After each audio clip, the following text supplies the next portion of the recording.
this. Solomon didn't make up anything. The wisdom was already out there. Remember, wisdom is out there calling. Solomon didn't come up with wisdom. Wisdom was already there. Last week we learned that if you want wisdom, the first thing you need to do is go get it. Right? And that isn't really that hard because she's calling. And you say, well, I haven't heard her. Yes, you have. People have been passing on wisdom to you for a long time. Have you been listening? Or did you reject it? All right. Remember, wisdom is pictured as a woman who is chaste. So let me explain, because later on we're going to get to this immoral woman and we're going to get to how she looks. She's called a harlot. And this is why we don't search out wisdom. Now, we got any harlots in here? I'm just asking. I don't want to offend anyone.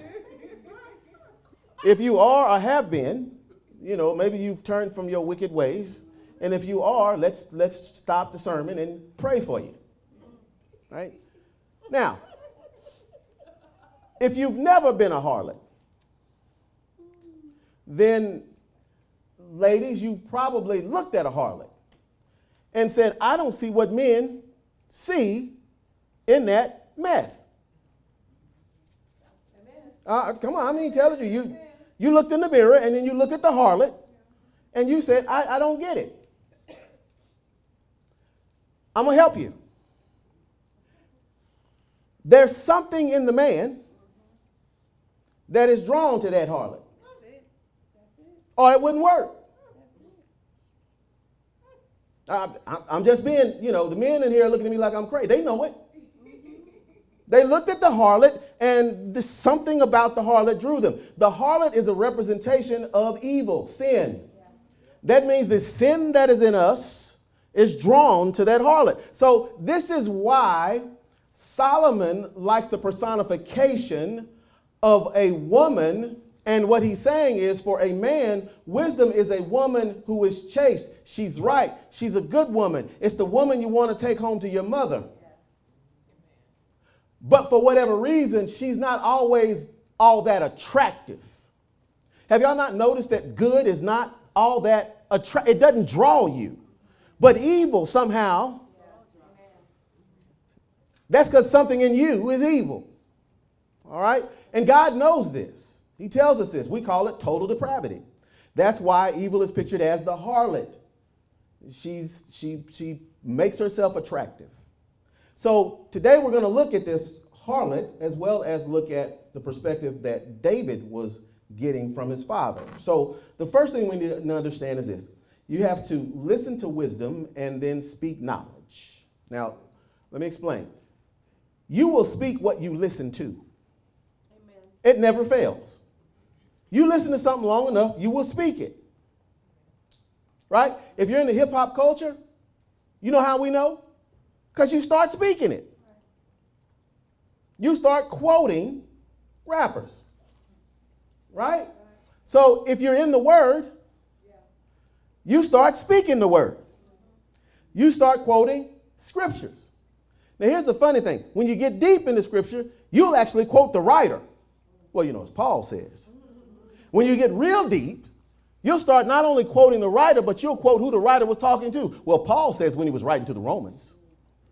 See, we get more and more in depth when we listen more and more. So what he says, my son, pay attention to my wisdom. Pay attention to my skill set. Lend your ear to my understanding. Now, if I'm Solomon and I'm listening to David, one of the things that I needed to know as I was growing up, watching my father, was, first of all, he was king, but he was a blessed king. David was a special king. It wasn't that David was perfect, but David made some incredibly wise decisions. Because the first decision that we see David making in his life was to fear the Lord. We saw that when he went off to go see about his brothers, and they're sitting there afraid of a giant. And what did David say? Why are y'all afraid of him? We got God on our side. It's one of the wisest things ever said. Why are you afraid of that when you have an awesome, almighty God? Second wisest thing I think David did was when the king gave him his own armor. David said, look here, I'm a little dude. This is too much for me. I can't carry all this. I don't need it. The only armor I need is God. Amen. That's all I need. So he says, I need you to pay attention to my wisdom. Lend your ear to my understanding. Literally in the Hebrew, lend your ear to my intellect. Listen to what I've learned over in my life. Now, I've often told my daughter this. I'm like, the reason you want to listen to me and your mother is because you can learn, first of all, from our mistakes. It's one thing to say, well, I did it this way and it worked out. It's another thing to say, don't do what I did because I messed up, which would make you a complete idiot if you do what I did after I told you what I did and how it came out. I always tell her, I said, if you don't want to listen to what we got right, listen to what we got wrong, because we got a lot wrong. Amen. Amen. So understand my intellect. David is about to tell him something here that's extremely important, because when we look at David, we say probably David's biggest mistake was Solomon's mother. Y'all know that story, right? Solomon looked at Bathsheba bathing. I'm sorry, David. David looked at Bathsheba bathing. I wish I had time to explain to you that she wasn't bathing her body. Menstrual season. So he was looking at something. Caught his eye. We know the story. David goes so far as to have her husband killed to take her in. And he regretted his actions. He regretted his actions. When the prophet came to him and basically showed him how bad he had done what he had done, David was hurt. So when David here is telling Solomon, get some intellect from me and let me help you out, what he's about to tell David is extremely important. He says that you may preserve discretion. Now, discretion literally means caution. That you may somehow or another protect yourself and others by being cautious, not by going off and doing what your body may tell you to do. Let's be cautious in what you're doing. So you need to listen to me so that you can protect yourself and that your lips may keep, that keep there is talking about speaking, your lips may speak knowledge so that you don't speak ignorance, craziness, foolishness. That when you speak, what you're speaking is truthfulness. It's real. It's wise. It's wisdom. Now, so what we have here are three important things. First of all, David lets us know something about wisdom. It's a transfer of intellect from someone that knows to someone that does not know. Y'all catch that? That means that you should either be in the position of receiving wisdom or passing wisdom along. That goes to the end of, if you receive what I'm saying, you'll turn around and pass it along. Every generation should get wiser and wiser and wiser.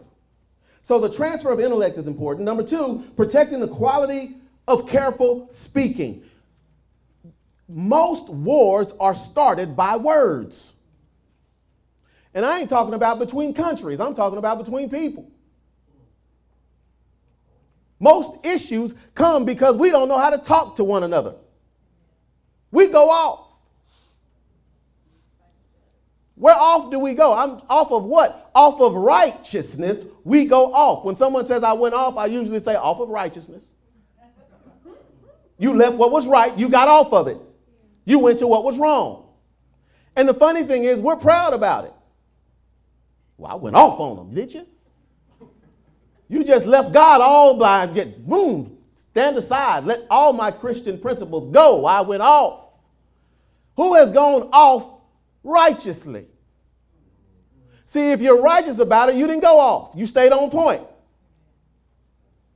But most of us, when we go off, we wrong. We wrong. Even if we've been done wrong, we wrong for going off.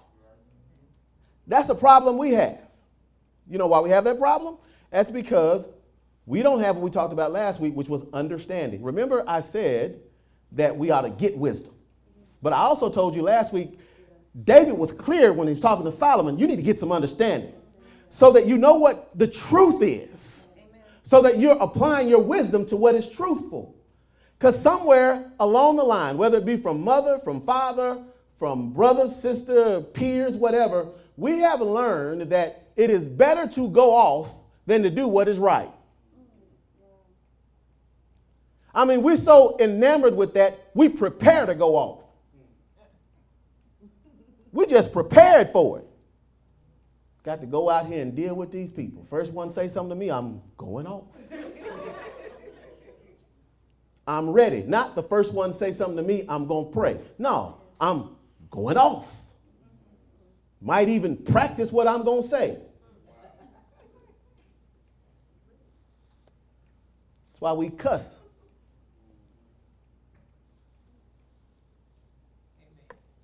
Okay, I'm waiting. A lot of y'all didn't want to say I heard a and then it took a while. I got one amen. No, that's why we cuss. Now, y'all may not. We cuss because we're prepared to.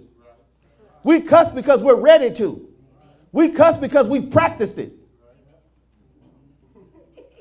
Why it feels good. It's just like going and working out. At first it's hard, but once you work out enough, it feels good. You're ready in the moment to pass the test of cussing out whomever, wherever, for whatever. Amen.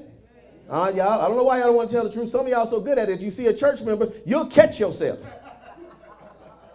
Yeah, I'll get you later. Sister so-and-so over there, I got to be careful. The reason for that is, again, we're listening and we're receiving information that we're applying as if it's wisdom because it's telling us to do something. What we're receiving and what we're listening to is an immoral woman. So the second thing is be careful in who's speaking to you.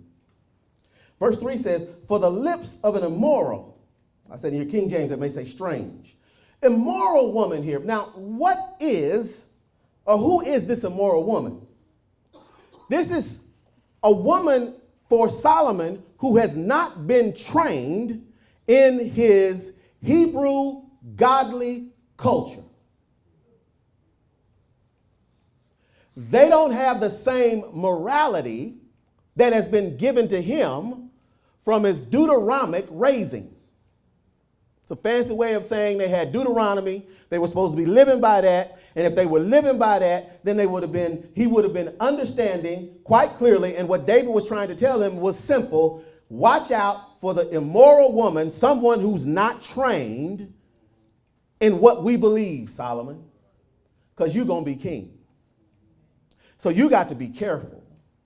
Not only are you going to be king, but you're going to be a blessed king. As a blessed king, there are going to be immoral women trying to tell you some things. Now, for Solomon, and when we look at what David is saying, and about 9 different times, David is going to say to Solomon, my son. Now, 6 of those times, he's going to bring up this immoral woman. Let me tell you why this is so important. Because for whatever reason, Solomon didn't listen to him. You know how I know that? Because Solomon had like 700 wives. And guess where they came from? Not Israel. They were from all over. Now, when we get to Song of Solomon, there was one that he loved above all the rest. But it didn't do him no good because he didn't listen to what his daddy told him. So everybody turn to 1 Kings, find chapter 11. 1 Kings is before Proverbs. All right? So just to help you out. All right, find chapter 11. And when you find it, all right. Okay. We're going to read verses 1 through about 8.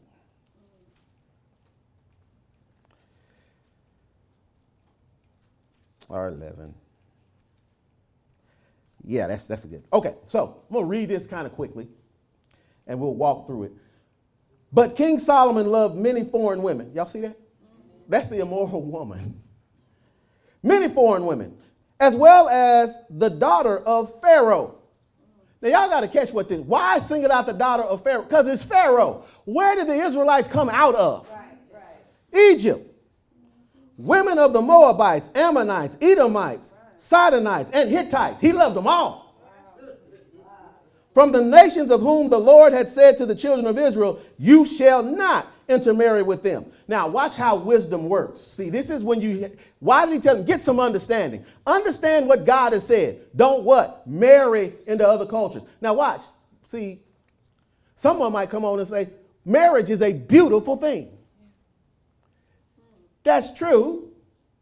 And it is. However, if you listen to what God says, he says to us, don't be, now watch this, unequally yoked, not with just folks you're marrying, but with anybody.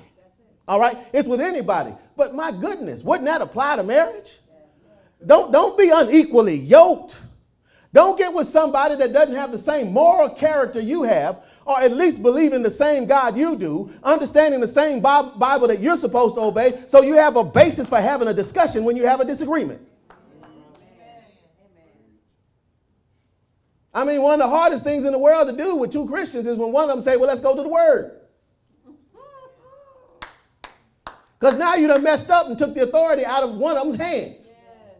We don't like that, but we got to, what? Abide by it. He says, you shall not intermarry with them, nor they with you. Surely they will turn away your heart after their gods. Yeah. Solomon clung to these in love. Didn't David just say, stay away from the immoral woman? And he had 700 wives, princesses, and 300 concubines. And his wives turned away his heart. I got one wife. That's a lot. No. You got to focus on one. How you focus on 700? What do you do on a daily basis? Get up and say good morning 700 times? What about the 300 side pieces?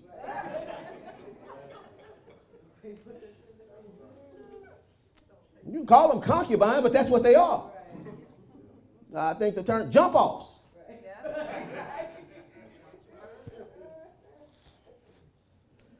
For it was so, when Solomon was old, that his wives turned his heart after other gods.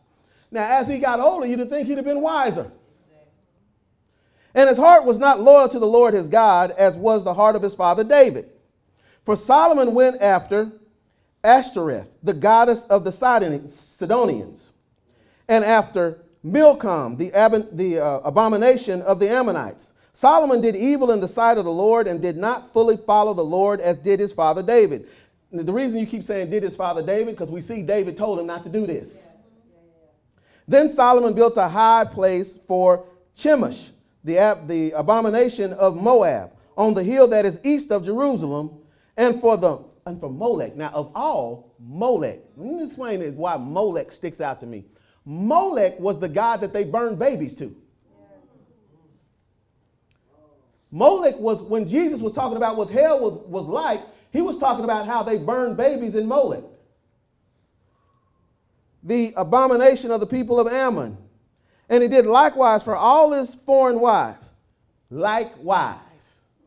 He made places for them all to worship, who burned incense and sacrificed to their God. So the Lord became angry with Solomon because his heart had turned from the Lord God of Israel, who had appeared to him twice. Now, don't miss that. God came to him twice and, verse 10, had commanded him concerning this thing. Now think about this. God appeared to him twice and told him, quit it.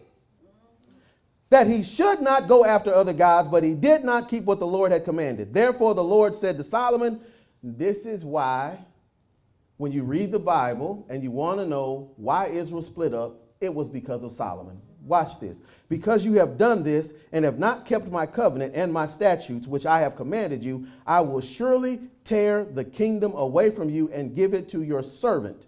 Nevertheless, I will not do it in your days. This probably really hurt Solomon. For the sake of your father David, I will tear it out of the hand of your son. I will visit the sins of the father on the child, on the son. However, I will not tear away the whole kingdom. I will give one tribe to your son for the sake of my servant David and for the sake of Jerusalem, which I have chosen. Now, I want y'all to get this. The reason for Israel being split up into a northern and southern kingdom was because Solomon couldn't control himself when it came to immoral women. Messed up the whole kingdom. So it makes sense that when David, come on back to Proverbs, that when David says to him, I need you to watch who you're listening to and stay away from this immoral woman, David is going to tell him exactly how she's going to get him.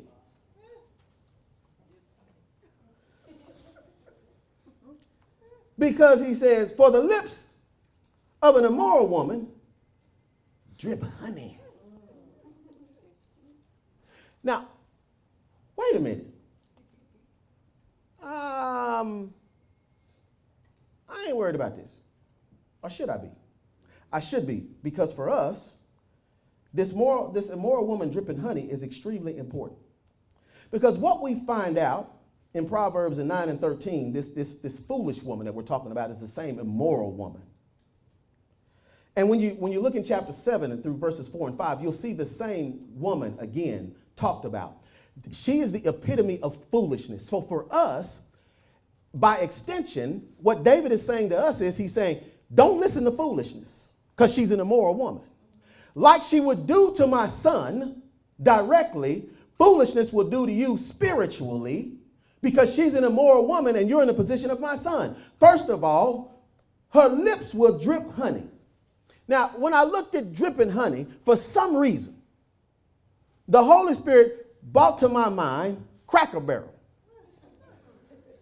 Because it made sense. Y'all follow me now. When I make cornbread, when my wife makes cornbread, we put sugar in Jiffy cornbread, which is already sweet. Which means the cornbread we're making is cake. Yeah.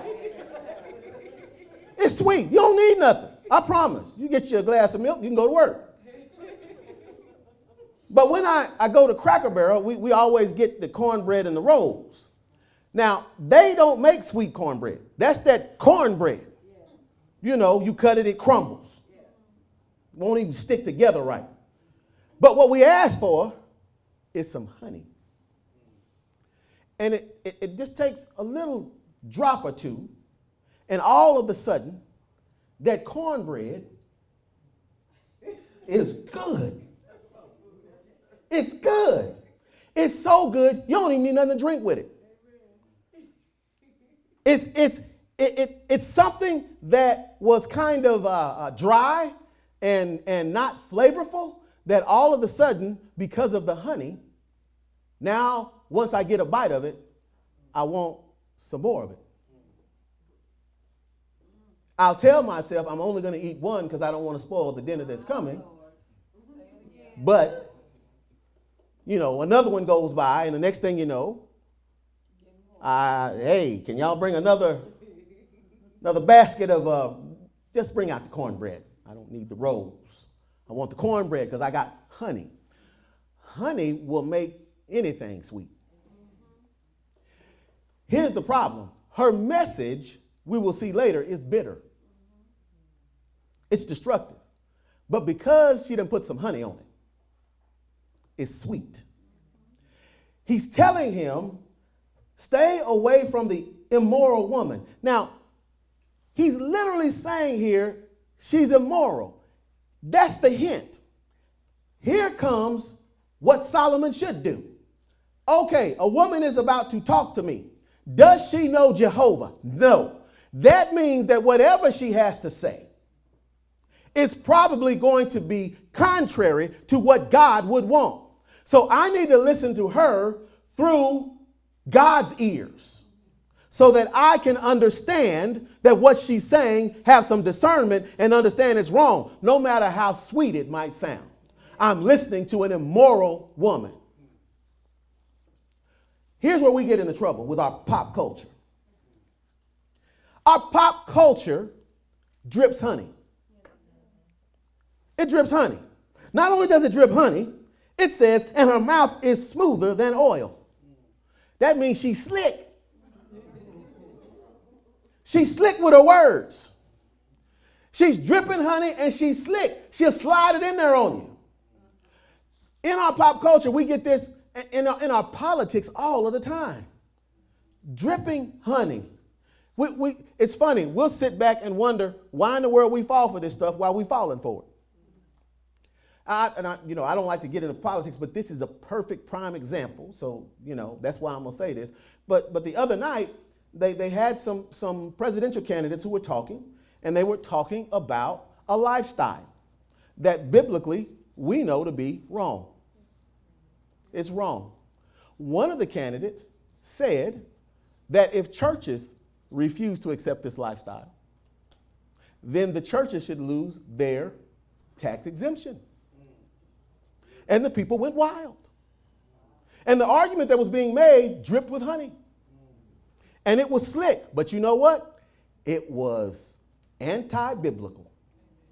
Because he was basically saying that in church, in spite of what God tells you, you don't do what God says. You do what culture tells you to do. That's what he was saying. He was saying unless the church listened to the culture as opposed to listening to God, then the church doesn't deserve its tax exemption. You know what I said when I said that? Take it away. Take it away. I cannot go against what God says.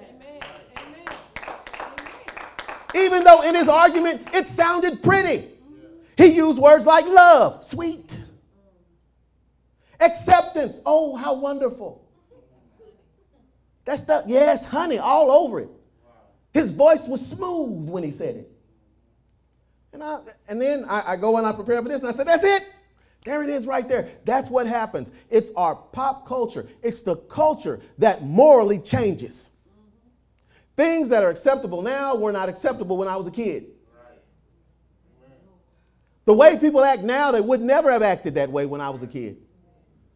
It's like we're losing respect for any and everything. It's like it's all about what I want and what I want to do. As long as what I do don't hurt you. Listen carefully. Be careful when you're listening to the immoral woman. Amen. Know that you are listening to the immoral woman. It's easy to know if you're listening to the immoral woman because all you got to ask yourself is, are they speaking God's truth or are they speaking someone else's? Because if they are, now I don't need to listen to that mess. But here's the funny thing. As honey dripping smooth as her voice and words are, verse 4 says, but in the end she is bitter as wormwood. Wormwood is extremely bitter. People used to drink wormwood because they thought it got rid of worms. Thus the name. It's never been proven, but that's why they drank it. And it was extremely, extremely, extremely bitter. Very bitter. So what this is saying is that the words, what she's actually telling you, is going to be bitter in the end. But when you first get it, it's sweet and it's slick. And we can't get past slick. I know this to be true because in church, we got preachers dripping honey, speaking slick. And in the end, people walking away bitter after they fell for the slickness and the honey. And then they saying stuff like, I don't ever want to go back. Why? Because we're listening to immoral women. Now, women, you do understand I'm not talking about y'all. Right? Yeah. Okay, all right.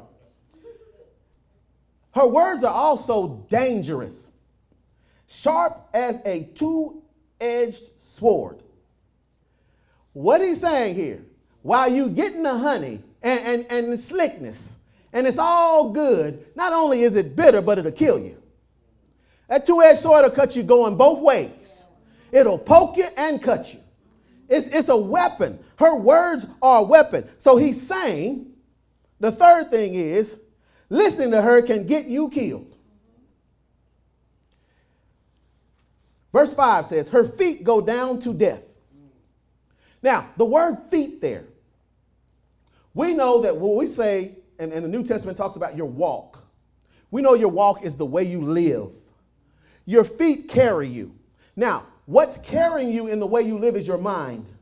So when I see feet here, It's her way of thinking goes down to death. So the words that she's given me are words to die for. Y'all get that? They are words to die for. She wants me dead. That's her way of thinking. Then he says, her steps lay hold of hell. Wow. Steps. That's the decisions. When you step, you decide where you're going. Her decisions in her way of life want to grab hold of hell. That's what she wants to do. You know how you grab hold of hell? You deny God. You reject God. She wants you to reject God. Now, get this if you're saved, because you can still end up listening to the immoral woman. The only thing that we have that keeps us saved is God saved us, and we ain't saving ourselves. So even when we try to go wrong, he'll slap us around to get us to go right. He's still going to protect us and hold us. But we act like we want to commit suicide when we're listening to her, because she wants us to make death decisions. She's trying to get us to kill ourselves. When you listen to the culture, and listen to me when I say all of the culture isn't bad, but I'm saying when you put your faith in pop culture, you're putting your faith in death. You're no better than when I was a kid. They took us on field trips in one of my classes. I think I was in the 9th grade. We used to call it occupation investigation. We'd go out and we'd look at occupations. One of the places we went to was a place called the Sale Barn. Now, the Sale Barn, S-A-L-E, Sale Barn in Greenville, that was a place where you brought your cattle and you auctioned them off. Now, the poor cattle came in there looking good, strutting around, been eating well, been well taken care of. Did not understand there was some honey dripping and some slickness going on. They put the cow out there, they run around, they bid on the cow. When they get through bidding on the cow, then they usher the cow into this one place and we saw this, and it was amazing to me. And they took a 22 caliber bullet, put it into a pipe, put that pipe on the cow's forehead, slapped the back of that pipe, that bullet shot off, killed the cow. Boom, fell right there. That's what's going on with her. She got you strutting around, feeling good about yourself. You know, people are bidding on you. You worth something. Once you bought and sold, usher you down there and boom, there you go. That's the road to hell. That's what it looks like. Her decisions lay this hold of hell and death. But here's what he says, verse 6. Everybody say this: I got a mind. I need to put it in God's hand. I said, see, I got a mind, but I need to put it in God's hands because my mind don't work right. My mind don't work right. Look what he says. Lest you ponder her path of life. He's saying, if you think about her lifestyle and where it's leading, this is what wisdom does. Wisdom always says, step back and have some caution. Take a step back. Anybody ever been in a position where you are being pressure sold? Yes. My wife can't stand it. She don't like nobody telling her, I need you to do it now. You got 30 more seconds. At that point, she said, I need to step back and understand what's going on. I got to look at the bigger picture. The wisest thing in the world to do is to step back and look at the bigger picture. Ask the questions appropriately. He's saying, ponder her lifestyle. Ask yourself this question: what you going to get out of this? Where is this going to lead you? See, what the unsaved person does not consider is something called death. Their consideration of death is, it's way off someplace, and what I'm going to do is enjoy myself till I get there, and I'll worry about it when it gets here. It's too late. It's too late, because death might be 5 minutes away. It's too late. Step back and ponder what's going on, because literally, she don't care where she's headed. Y'all understand? If she don't care, she don't want you to care either. If she was concerned, she'd be telling you something else. But since she don't care, she don't want you to care. And if she doesn't want you to care, she wants you to do what she does. See, yes, she's seducing, but she knows that there's something in you that will roll with her. That's because she knows that within you, you want to be like her because she's attractive and her words are sweet as honey and she's slick. The bitterness comes later. The death comes later. At first, it's slick. It's sin. Sin is sweet and slick. Bitter later. Has sin ever called you and talked to you? Sin doesn't say to you, I'm sin. Sin says to you, I'm happiness. I'm joy. Ain't that what sin says? That's what sin says. I'm happiness. I'm joy. Come get some. We over here having a party. Yes. Come on, get in where you fit in. Everybody's doing it. It's with my daughter. Where everybody gonna lead you to hell. Lest you ponder. Consider that her ways are unstable. She ain't got no stability. She don't care. If you understand she don't care and she ain't got no stability, why is she caring about you? She don't. Then he says, you do not know them. Her ways are foreign to you. Here's the deal. When you hear something new, step back, consider it, think about it, question it, and put it with what you know. What you know is right. What you know to be true. I was on YouTube, and they run advertisements all the time on YouTube. So I go on YouTube and I like to look at sermons and stuff like that. So when you look at stuff, I guess, of a religious nature, and YouTube does an algorithm and figures out that's what you do, they will run commercials of a religious nature. So it's funny because we're studying Genesis, and this guy comes on there and he's sitting in a chair and he looks like he's sitting in Yale or Harvard or someplace. I mean, it's got all the wood behind him and he got a beard. He looks like a professor and looks like he knows what he's talking about. And he starts talking and he says, in Genesis, and I'm like, oh, yes, in Genesis. He says, you've got to understand Hebrew poetry. I said, that's interesting. Understand Hebrew poetry, huh? It's honey. It's dripping, right? It's dripping. For me, that's honey. I'm like, whoa, he said Hebrew. I'm right with you. Okay, brother. And then he got slick. He said, the serpent. I said, the serpent, yeah. He says, isn't it strange? The serpent gets cursed to crawl on the belly, but the serpent is already crawling on the belly. And I said, no, see, there it is right there. I got a little understanding. I realized what this was, because what he was about to do, and I listened to the whole thing, and what he was doing was he was refuting the Bible itself. And I thought, wow, it was slick, because he looked like, I know what I'm talking about. I'm a professor.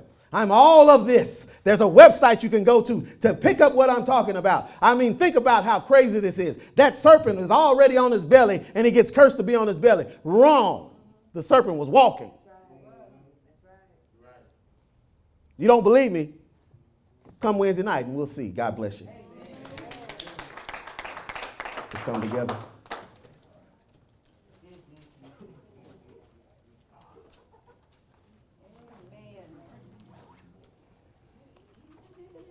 Amen.